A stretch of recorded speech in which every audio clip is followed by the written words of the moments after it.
Fala pessoal, tudo bom? Trevor aqui do canal Relógio Sem Fronteiras. Muito obrigado você que está aqui assistindo, curtindo, compartilhando, né, os vídeos do canal. E hoje voltando com as nossas entrevistas, né? As entrevistas são realmente um elemento muito importante do canal, onde eu tento trazer um pouco aí, né, o mundo da urologia aqui para o Brasil, através dessas entrevistas, dessas conversas, desses bate-papos com pessoas tão influentes, tão importantes no setor pelo mundo. E hoje não é exceção. Pessoal, foi uma honra ter falado com a Rebecca Struthers sobre um pouco a carreira dela, né? Um pouco da pesquisa, do todo o trabalho que ela faz com o marido também agora, sendo watchmakers, e focando bastante também no livro dela, né? Hands of Time. Então, muito bom. Essa entrevista eu gravei um tempinho atrás já, tá? Então, foi um pouco postergada aí por causa dos compromissos e outros lançamentos, mas fico muito feliz de poder compartilhar essa entrevista com vocês. Pessoal, por favor, assiste até o fim, porque ela conta uma história fantástica. E não se esqueçam, pessoal, se vocês gostam do conteúdo, por favor, considere aí ser um membro urologista, onde você vai ter acesso a filmes e documentários legendados em português, de muito difícil acesso. Esses filmes aí não tem em nenhuma outra plataforma, e em breve tem novos lançamentos que eu vou colocar por lá, tá bom? É isso, pessoal. Espero que gostem da entrevista e até a próxima. I hate seeing and hearing myself. That's all right. I'm sure it'll be fine. So thank you very much. And well, Dr. Struthers, have you ever been to Brazil? Have you ever traveled down? Do you know Brazil at all? No, I haven't. No, I've had Brazilian housemates, but I've never been to Brazil myself. Sadly, okay. Yeah. One day. Yeah. So, Dr. Struthers,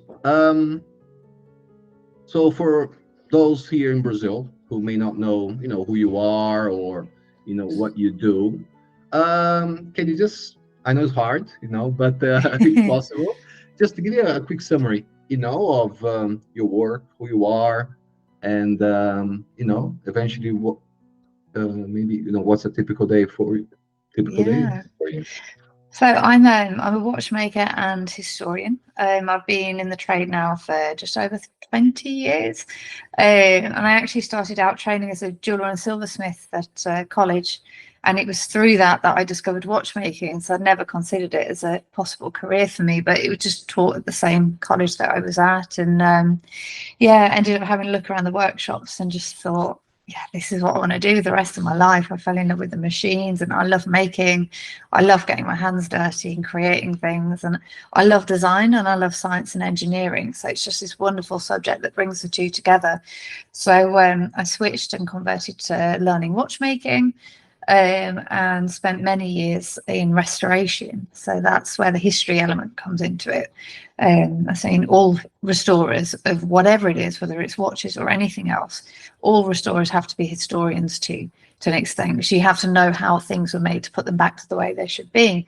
So the two things came really naturally to me, and it was through restoring that we decided to set up our own company. So I work with my husband now, who we met at university. He's a watchmaker too, and used to do restoration. And we eventually got to the stage where we'd made every component for historic watches and decided to make every component for one of our own watches. And then we kind of started this transition to making our own completely in-house movements, which is where we're at today. So that's 20 years in a very short nutshell. Oh, fantastic. Yeah. Now, in Brazil, there are no courses of horology or anything like that, or watchmaking. Yeah. Is that something that is, widely present in academia in the UK, like watchmaking, horology? Is that a course that you can take anywhere, or was it very specific to your college?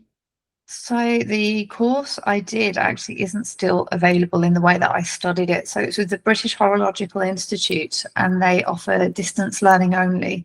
And the distance learning course is available for study anywhere in the world. Obviously, you've got added things like the costs of having the course notes and things exported, but you could study that from Brazil. But the challenges of that now is that you need workshop access. So it's whether or not you know someone with a workshop who will let you use theirs. You can study that from anywhere, but yeah, workshop access is an issue. And of course, the tools and equipment that you need to start up can be very costly. So that can be quite restrictive too. So it really is beneficial to have taught courses if you can, but those are few and far between. So there's only one specialist course that just teaches watchmaking in the UK now, and that's the WASTEP course in Manchester. And that's very dedicated, very focused. Then you've got a couple of courses that teach both watch and clock making, and you've got one in Birmingham and another in West Dean in the south of the country. And yeah, West Dean in particular for restoration, if that's something you wanted to do. But they're tiny courses, very small number of places available. Yeah. So quite often the best option is still to train on the job if you can.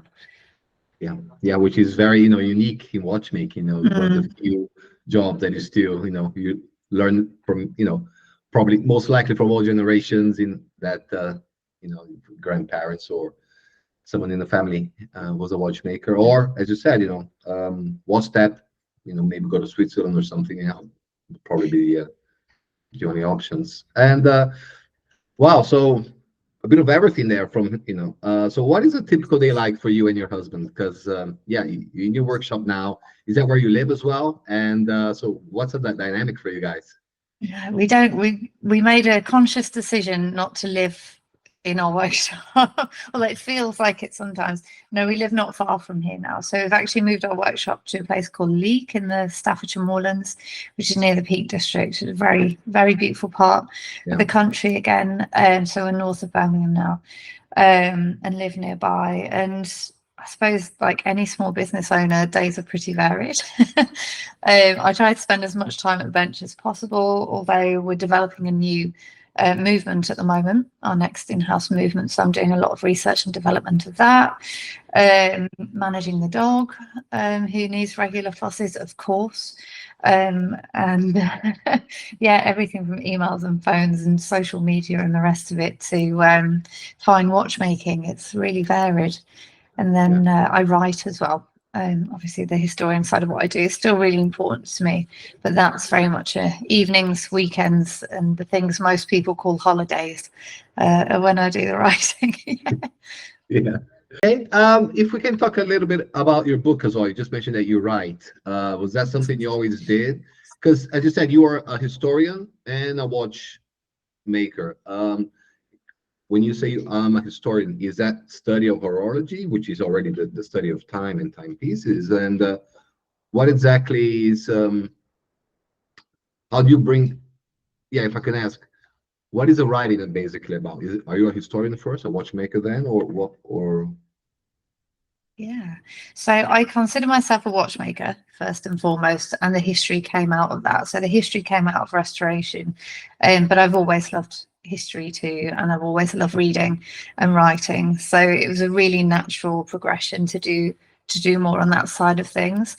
I did a PhD, which came out of watchmaking as well. So the subject was about the emergence of a kind of watch forgery that appears in the 18th century and ends up completely transforming the way, the industry as a whole, and also the accessibility of watches and the affordability of watches. So that came out discovering one of these fake watches at an auction house I was working at the time. And yeah, when I get into a subject like that, I just kind of latch onto it, and I find it so fascinating. I want to learn everything about it. And so yeah, that was how writing really started, and long format writing. And then I finished a book that was published last year in English, and we're just going through translations at the moment, that explored the whole history of time through the objects that we've invented to measure it, called Hands of Time.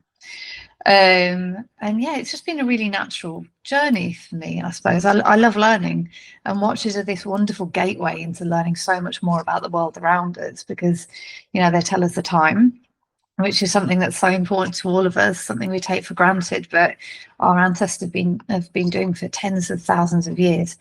But they also take us back to that point in time and what our ancestors were doing while they were wearing them, why they were designed the way they were, the technology of them, what they allowed us to do, and what they meant to the world that they were in. So they're this wonderful little window, I think, to use to kind of get into the history of not just the object, but who we are. Exactly. And you mentioned your PhD. I mean, I've never heard, about Dutch forgeries before reading on your paper, and I was surprised that I haven't seen actually much about it either. So it's such an important part of watchmaking, as I said, to make it affordable and make it accessible to the masses. And so yeah, that was amazing to discover. But in the process of your book, as you were writing your book, I would imagine a lot of research as well. Were there anything specific that you were surprised, something that shocked you as well along the research?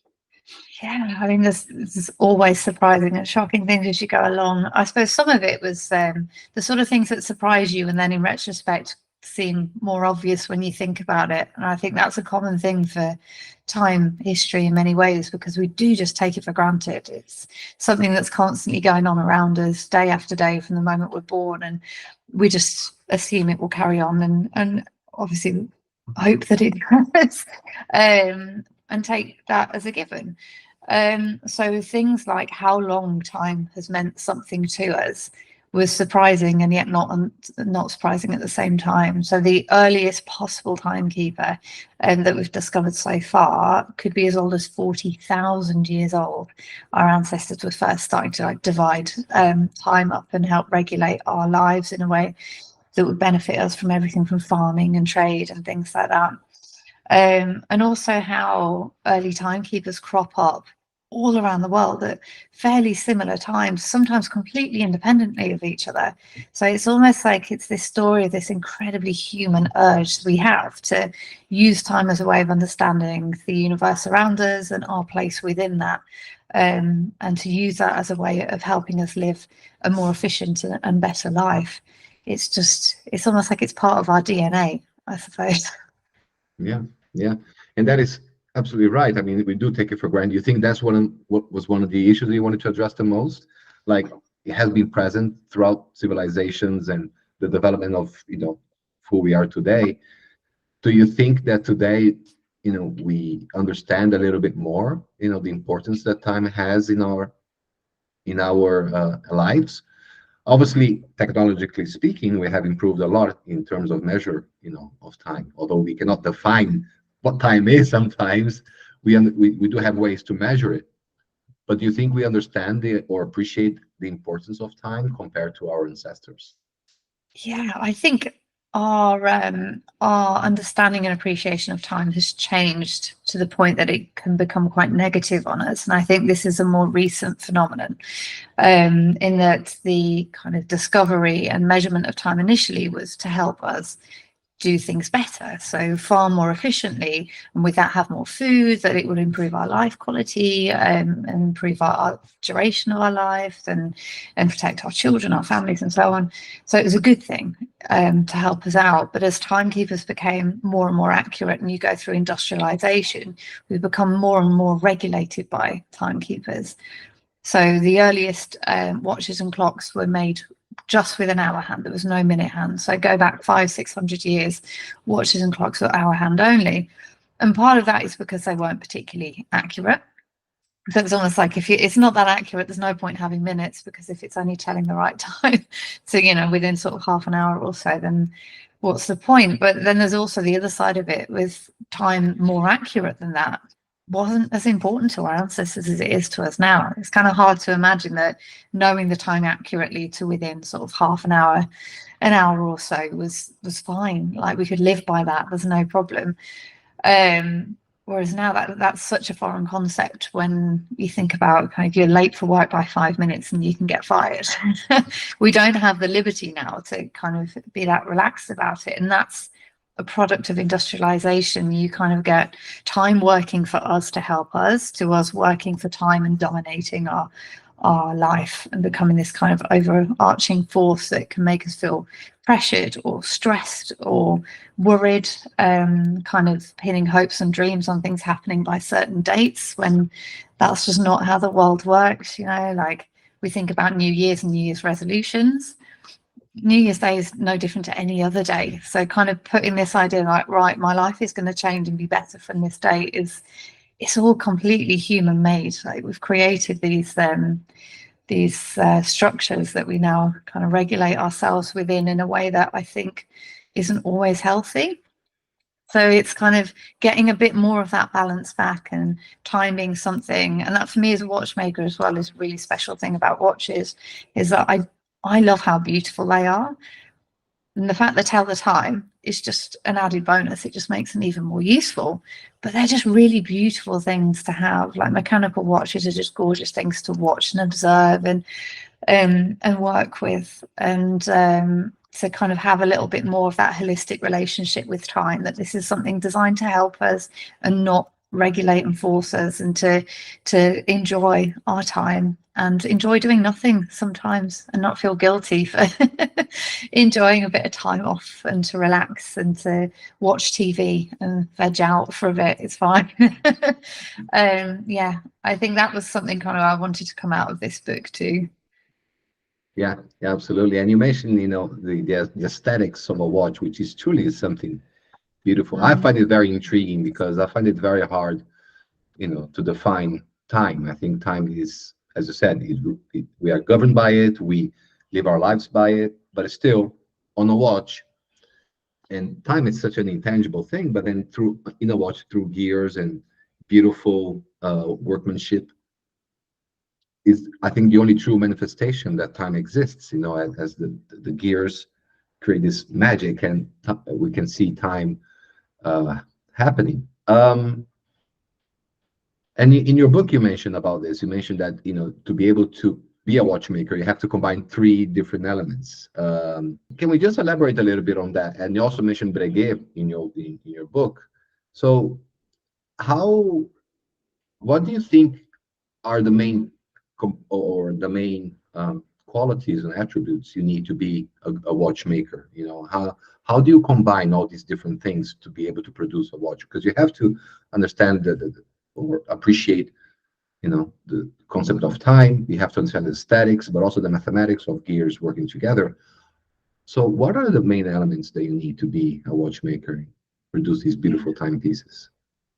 I think the number one skill for any watchmaker to have is patience. And that's not just patience with the objects you're working on. You need to have a lot of patience with yourself.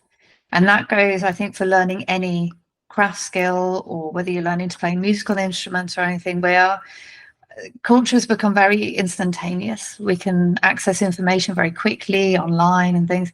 And we seem to have lost a bit of patience with ourselves in going through a long phase of being bad at something before we get good at something. And watchmaking takes a long time to learn. And you have to be patient with yourself during that process. So anyone thinking about learning watchmaking, be ready to be very patient with yourself, because it will take you time, but you will get there. And it's that perseverance, that dedication and that focus that will eventually carry you through. And then from that point, I think your attention to detail and pursuit of perfection is so vital as well, to have that kind of need within you to constantly be pushing yourself to be better. I'm the sort of person who I consider myself as completely non-competitive. I don't compete with other people at all, but I'm very competitive with myself, and that's the thing that drives me. I'm constantly looking at my work and thinking, okay, how can I improve this? How can I do the next thing? Where am I going from here? So I think that's a useful skill to have. And then how you bring about these different, like you say, with the mathematics and the engineering, how you draw those together, I think, is very unique to the individual. So like my husband Craig has dyslexia, so he's a very creative problem solver, where I'm more mathematical. And I think there's just so many different ways you can bring these skills together in a way that work for you.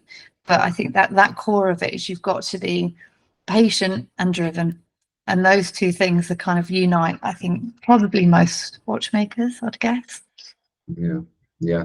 And if we can, is there any inspiration? Do you get also inspiration from someone or some specific era in your timepieces or your work, or do you try to create something completely new? Although, as I said, the first timepiece created over 500 years ago, Yeah. In any industry that is 500 of years old, a lot of things have been done but how do you innovate? How do you create? Where do you get your Yeah.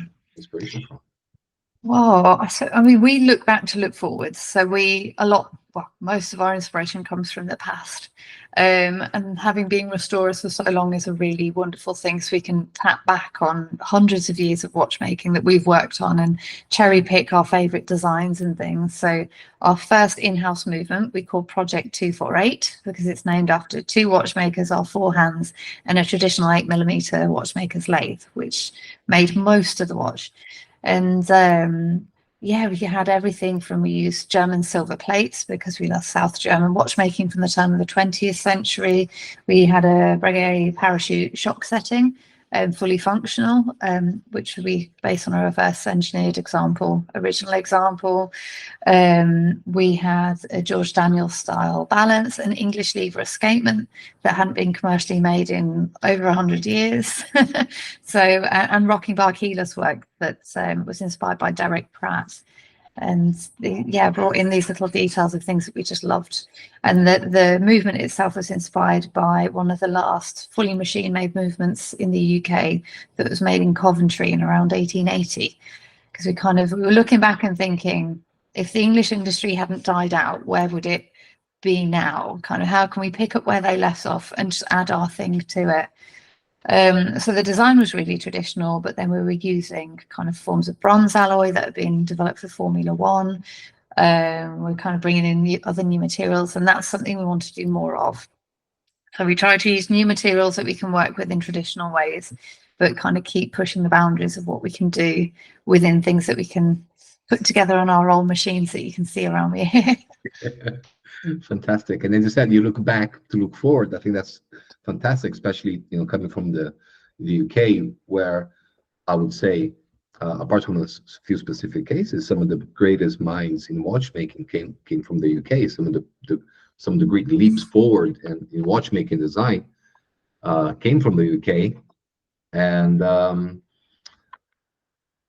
how do you see the industry of watchmaking in the UK today? I've spoken also to the guy from the Spitfire watch. Do you know what's his name? Is it Colin? Colin, yeah. Yes, I've spoken okay. to Colin as well about his fantastic, fantastic timepiece he created with the Spitfire, and obviously you also mentioned George Daniels, but more recently, how do you see the industry watchmaking today? Is there an industry, or is it mainly run by micro brands, independents like yourself and your husband? Yeah, I mean, it's an exciting point at the moment, I think. So we've got a lot of interest going on, and I think for a long time there are a lot of companies starting up, but now we're having some companies both starting up and really doing some exciting things. So you've got companies like Studio Underdog, we're a massive fan of. I love what they're doing, and they've just gone so far so quickly. And when you've got these real success stories coming through, I think what we've really struggled with, having lost our industry, has been rebuilding the supporting industries that watchmaking needs to succeed and to thrive. And that's everything from getting cases made, getting movements made, getting movement components made. In the UK, it's still virtually impossible to do. But the more success stories we have like this, hopefully the more interest there will be for other manufacturing companies to start incorporating more horological production within other small engineering. There's plenty of micro engineering in the UK. It's just not generally in the fields of watch and clock making. So I think this could be, a wonderful time for the industry to start picking up, using some of that momentum to rebuild that, because that's where we struggle in comparison to Switzerland. Is they can just go down the road and get new sapphire crystals or watch jewels or screws made and things, and in the UK you're on your own, kind of. So unless you're importing stuff from abroad, then it's very, very hard to try and produce stuff on your own. But I suspect that will change, because where there's opportunity, there's going to be people there to make the most of that. Yeah. And looking back at the maybe on your book as well, going back to your book, one of the questions I had here, I don't know if that's applicable, but were there any, if I can say, misconceptions or any specific ideas that about the history of horology that you wanted to address when you wrote your book? Was there something that you wanted to highlight or correct, or like your paper, the Dutch forgeries was something that completely unheard of until your paper came out. Was there something specific that you wanted to address in your book? I think for me, other than the sort of things I've mentioned about the relationship we have with timekeepers and time, and whether or not we need to perhaps rethink that into a more holistic and way that's more compatible with our health and well-being, and kind of my personal journey through that too. For me, it was more of a love story between me and watchmaking, because we see the objects at the end of it, but the personal stories of the people behind them quite often get lost. And I mean, that's natural sometimes, because watches get separated from their provenance. We have no idea what their history is. Some of them don't. Some of them have these magical stories, and I share some of those in the book, as well as some of the pieces that I've worked on and have come to me with these incredible pieces of family history behind them, or kind of like broadly more generally historically significant. And you kind of, this awareness that you're sharing this brief moment in time with this object that has been around for decades or centuries before you have, and will live on for centuries after we're all long gone, is it's a really special thing to be able to do. And I think for me, that journey of finding my place within that was an important part of the story. Yeah, it's funny because watches, they never go in the bin, do they? If someone has a broken watch, it goes in a drawer or goes somewhere, put it away. Yeah. But people never throw away watches, and I think even for someone who's not into watches or watchmaking or horology, appreciates that. So it's hard to see a watch that goes in the bin. When you consider your work, then which area do you think you prefer the most? Do you guys prefer the restoring part of it, working in restoration and discovering the history and fixing these timepieces, or being a watchmaker, creating something new is also something that motivates you more? Which do you think is? Oh, that's a very good question. I mean, we love both.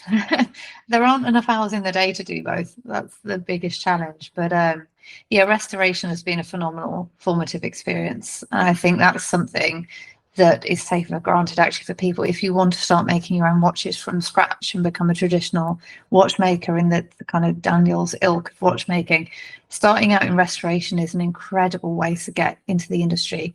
Daniel started out as a restorer. We've got people like Stephen Forsey, Peter Speak, all started out in restoration, because you have to make parts. There's no spare parts supply if you're working on something that's 200 years old. So it teaches you to make in a way that if you're just in a service centre, you're not going to have those same making opportunities. So we wouldn't be who we are without restoration. But at the same time, I think now we're at the point that Craig and I have made watches from start to finish, and every single part of them, there is a moment when you put a watch that was a bunch of pieces of metal just like a year or so ago, and you've fettled and formed these pieces of metal now into something that works together with this beautiful work of engineering. And the first time that work of engineering comes together and ticks is something so magical. Nothing really beats that. There's immense pride, I think, of getting to that point as a watchmaker, and that's probably that's what we'll probably be doing more of in the future. I hope to. Yeah, fantastic. Maybe a new book. Any plans for a new book? Because your book was released a year ago now, was it? Yes, yeah. So it was released in the UK a year ago in April. So we're just going through translations for that at the moment. But I've got a children's book coming out next year, which will be the history. Again, it's going to be on watches and clocks, but teaching children about history and science through horology. So I'm working in collaboration with a physics teacher who is helping us tie into the school syllabus as well. So it'll be really relevant learning for children, and you can just get so much physics knowledge from watches. They're just a one-stop shop to learn everything from like friction and gearing and everything that you need to know to kind of like pursue a career maybe one day, or even just help you understand the world around you. It's an amazing subject to use. So that will be out with Dorling Kindersley next summer. And then after that, I'm just working on my next grown-up book at the moment. So that one's secret for now, but hopefully be able to Okay. share more soon. No, yeah, no spoilers yet. No, fantastic. Yeah, as I said, that's what fascinates me about watchmaking as well, is the able to combine so many different elements, to try to manifest time. And yeah, and I think the fact that you are, so many things at once really gives you a different perspective, and you're able to elaborate so well in your book, as a historian, as a watchmaker, and obviously working with your husband creatively, you're able to combine all these different things. So it's a very unique segment, isn't it? Watchmaking, and as you said, combines physics and mathematics. But so why isn't it more, um, broadcasted, if I can put it this way, across the academia, or in the education for kids or even for grown-ups? Why do you think it's still such a obscure, if I can put it this Yeah, way, yeah, topic? absolutely. I think most people just don't know it exists. I didn't know it existed as a subject until I discovered it by accident at college. It was never mentioned as a career that you could pursue. I had no idea watchmakers were even a thing until I discovered there was a course in it. So I think it's just raising awareness, a lot of it, especially now everything is so digital. There's a thing in British schools at the moment where they're changing the analog clocks to digital because kids can't read analog time. We're kind of losing track of how far we've gone from the idea of a mechanical timekeeper being a normal thing that people would have around and understand. So it's bringing back a little bit of that, because they are such useful devices for teaching these subjects, and getting it out there in the mainstream media. I think perhaps we've not been very good at expressing why these sort of subjects aren't just relevant to watch nerds. Kind of, it's a bit, you've got to be a bit careful. Some people, if people aren't into watches, and you start saying, "Oh, I do this for watchmaker," whatever, you kind of see them switch off, thinking, "Oh, this is boring." And it's like breaking through that to explain why this is not boring. This is amazing. This is the coolest subject ever. It's so rich, and there's so much to learn from it. We can learn so much about ourselves and so much about the world around us, and just kind of finding good ways of telling those stories and people who are able to tell those stories to get people really switched on. Like when I wrote Hands of Time, in my head I was writing this for all the people who think they don't like watches. So I was like, if I can convert those people who think that this is a boring subject into loving it, that's my audience. And I think we need more people who are out there kind of pushing this to those new audiences to show how valuable and fascinating this subject is, because it is. I know I'm speaking to the converted now, so but it's getting that message out to everyone, because it's just a brilliant subject to use, and it should be more recognized than it is. But kind of in academia, so when I did my PhD, I didn't really consider that I just qualified in a subject that didn't exist within academia. So it's been a very long time for kind of me between graduating and finding any kind of academic niche where I could work, because there are no academic departments studying this, and particularly not on the practical side in the UK. And in Switzerland, the academic side of it is more geared towards production of watches. So it's very engineering focused. It's not so much the history and the social and cultural history of it. So yeah, it's bringing those things together, really. A bit more international collaboration, and we need some good PR, I think, for the subject as a whole. Yeah, it's funny. You need so many things to be a good watchmaker, and you need to be a good storyteller as well, I think. But some of the minds that created amazing watches sometimes, like we need like a good Neil deGrasse Tyson or something, right, to be able to help spread the word. And I think it's difficult, but I see it in Brazil here. Brazil, I think we're very big on collecting. Brazilians like collecting watches. Maybe not so much for the social part. Maybe they do like the novelties, or the importance they have. But when it comes to manufacturing, or we don't have any heritage or any legacy. We really inherited most of it from Europe already, quite late on in our history. And but yeah, I think it's promising as well, the future here in Brazil. Just recently, I was talking to a couple of guys who opened up a very small workshop.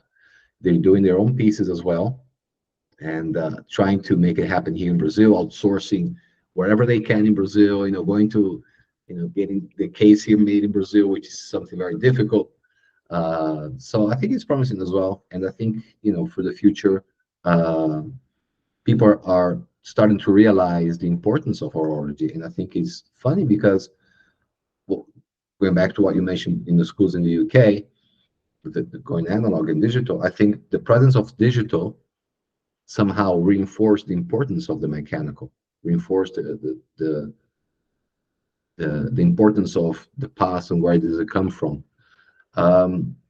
Looking long term now, do you think there's a risk that we can lose horology if we don't, people are not going to realize it? Do you think there's this danger? Do you think horology isn't under threat if we don't push and highlight to people the importance of it? Yeah, absolutely. I think any subject is under threat if we don't do enough to preserve and support it. And horology is no different to that.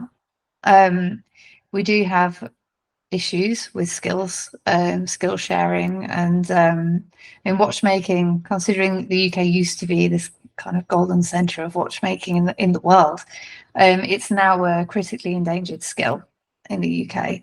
So it goes to show how rare those skills are and how hard we need to work to preserve them. But even if you look in Switzerland and you look in restoration, getting good restorers, the waiting lists at companies now because they can't find the restorers, traditional finishing techniques, and those kind of high-end artistic crafts level watchmaking skills, again, they're as rare as hen's teeth. And the big brands are struggling, but there isn't enough being done to train the people to fill the market and answer the demand and replace people who are retiring as well.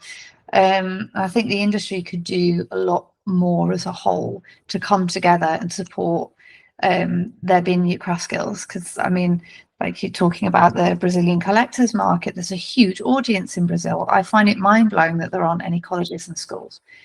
Now, it's not like you have a small population. There's plenty of people who would love to learn watchmaking in Brazil. And I have people on my Instagram contacting me asking where they can study. And yeah, we should be doing more to make this subject more global. And I think support craft centres emerging all around the world, because we all feed into each other at the end of the day. Watchmaking has always been a really international skill. I mean, I posted a post on my Instagram recently about a watch that I picked up in my collection. It's a lovely little watch movement.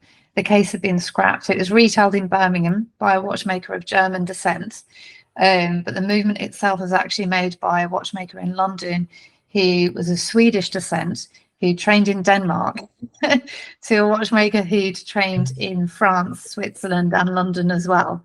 The plates were made by a maker in Liverpool, and it's just, this is the story of watchmaking. It is a global industry, and we should be doing far more to collaborate globally and share those skills around the world. Because I think if you put all your eggs in one basket in one national centre and say, okay, this is the home of watchmaking, and we're only going to support the highest levels of craft in this country, you're going to create issues. It needs to be celebrated and shared, and we need to support each other, because there aren't enough of us not to. It's my opinion anyway. Oh, fantastic. Yeah.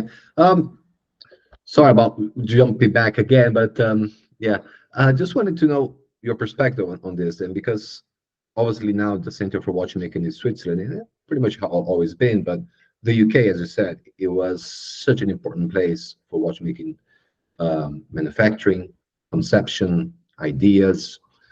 What happened? Even the United States as well. I think in a way, United States used to be a huge manufacturer, but there's no industry now watchmaking in the United States either. I've spoken with Dan Spitz, and he collaborates this. And what happened in the UK, you think, that made it the industry disappear or just go under, not underground, but to be obscure again, this word coming back.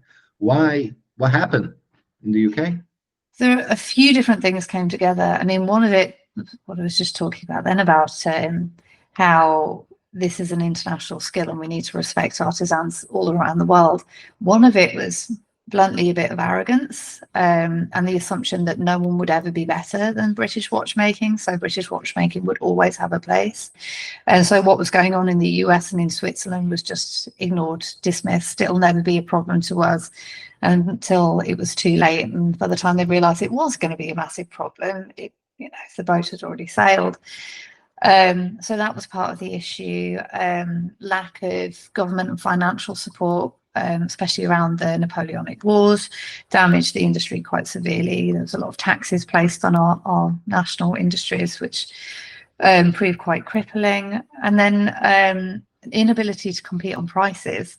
So this was an interesting thing I mentioned a bit about in my book, was that watchmaking in the UK was traditionally a very male profession.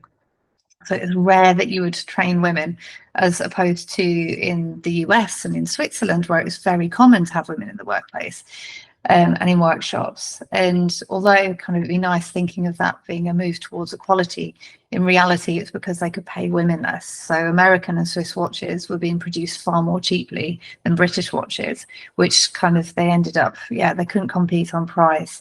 You had watches being made far more cheaply elsewhere. We had limited support in comparison to other national industries. And the final nail in the coffin, so to speak, was that when we finally did try and catch up, and there are a few companies like the Coventry Made movement I mentioned that we referenced for our in-house movement, they brought in a load of machines from America to start machine making movements in the UK, like 50 years after the Americans had already started perfecting that. And but we invested in pocket watches because we didn't think that anything else was going to be the future. And that was the final thing. We put all our money into the future being pocket watches. And of course, turn of the 20th century, First World War, wristwatches are everything. The Swiss are perfectly poised to just sail into that, and off goes our industry. Very little survived coming out of the First World War in the UK. Yeah.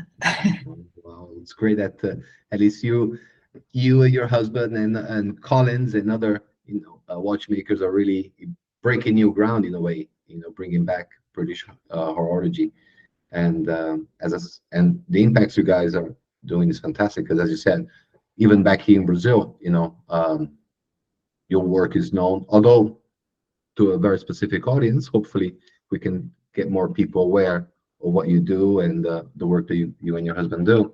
So going quickly and just talk before we close in, going into your own manufacturing, your own in-house watchmaking.